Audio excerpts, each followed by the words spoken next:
Ahoy mga kabigote! Welcome back to my YouTube channel. Mabilisan lang ito mga kabigote dahil kami ay maghahanda na pagpasok sa schools. Gusto ko lang kayong bigyan ng update din sa aking mga project.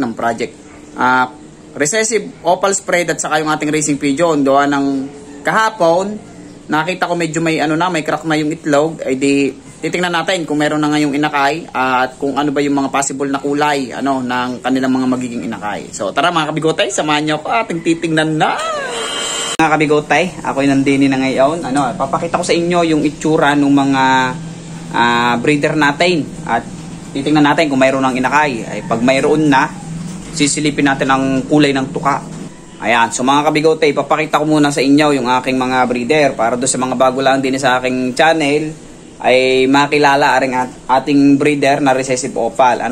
Bago nga pala, kung ikaw ay bago lang din sa aking YouTube channel at ngayon mo lang ako napanood, ay di ikaw ay mag-subscribe na mga kabigotay.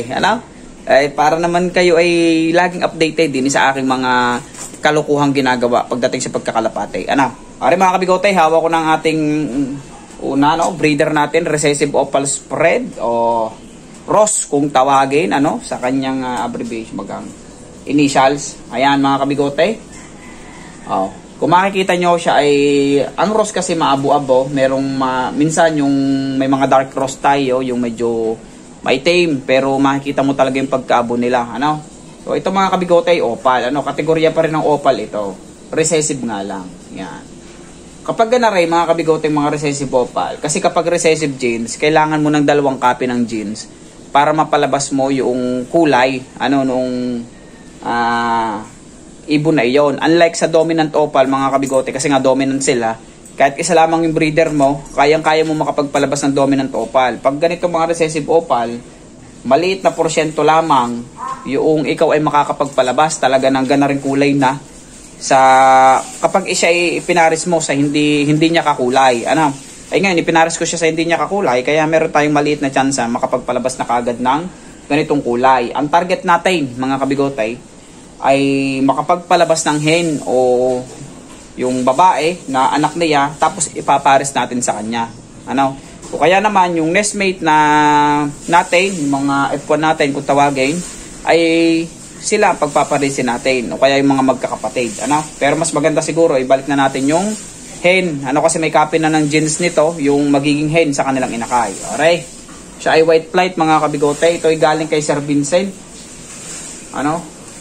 Gutierrez, taga Lucena. Ito ay pinalit dati noong mga inakay ko ng stencils, nang bago-bago pa ako noon, baka taong 2020 pa iyon. Itong ibon na ito sa akin, matagal na. Ito nga ay naipahiram ko na.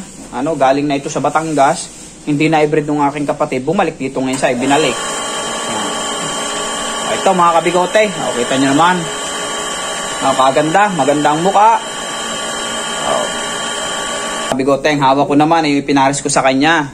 Ito ay isang island finisher. Ito naipakita ko na sa inyo last vlog, pero sila ay hindi ko hinawakan noon. Ngayon hawak ko na. Yan, pagkaganda ng mukha mga kabigote. Ito ay Tawid Isla. Ayan mga kabigote So ang target natin dito mga kabigote, makapagpalabas lang ng inakay, tapos makakuha tayo ng homing instinct na maganda, at magsasali tayo sa race ng mga ROS. Hindi man ganun pa yung kulay yung mga magiging inakay nila, kasi hindi naman talaga magiging ganun pa talaga, at recessive opal nga yan, recessive genes. Kailangan natin kumuha pa ng dalawang copy ng genes or more para mas makapagpalabas tayo. Syempre may split yung copy ng genes sa kanyang mga inakay, kaya yung inakay nila ay meron lang isang copy ng genes ng recessive opal. Ngayon kailangan nating ibalik sa magulang. Ito mga kabigote, ang hen natin ginamit, ang laking ibon. Yan, kita nyo naman, ang ganda ng bagwis. Yan.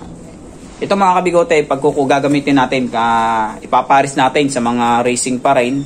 Nang sa gayon yung mga magiging inakay naman noon, na racing naman ng mga kulay, mga wild type, isasali natin sa mga club. May club din sa amin, sa Candelaria. Hindi pa lang ako nagsasalit, wala pa naman akong gagamitin. So ngayon mga kabigote, rin sinasabi ko sa inyo, titingnan natin kung may inakay na. At ari na nga.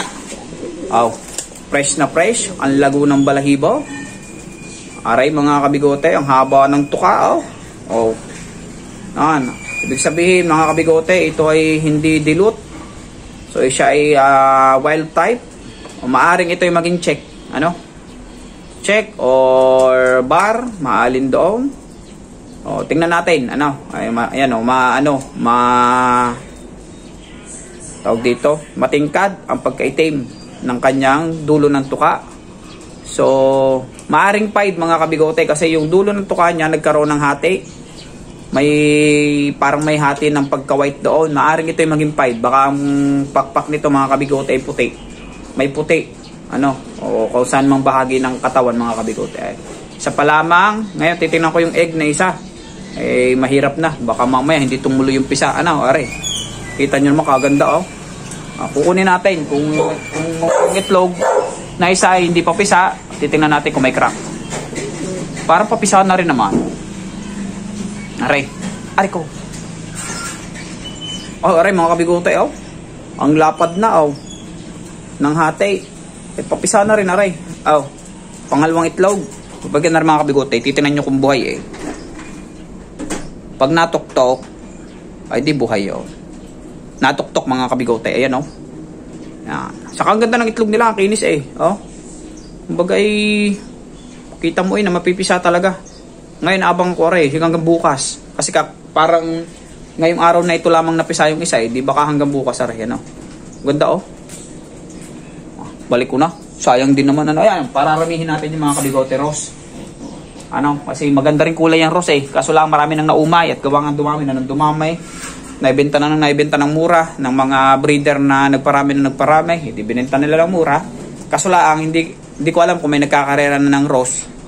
Ano rose ang sinasali. Kapag meron, hindi congratulations, magagaling mga ibong. Kung nakakauwi, susubukan natin sa race. Tayo magre-race ng taong ito. Secret lang natin yan mga kabigote. Yun lamang mga kabigote. Maraming salamat sa inyong panonood. Aba, ay subscribe na rin kayo diyan. Kita-kita ulit tayo sa susunod na video. And I love you all.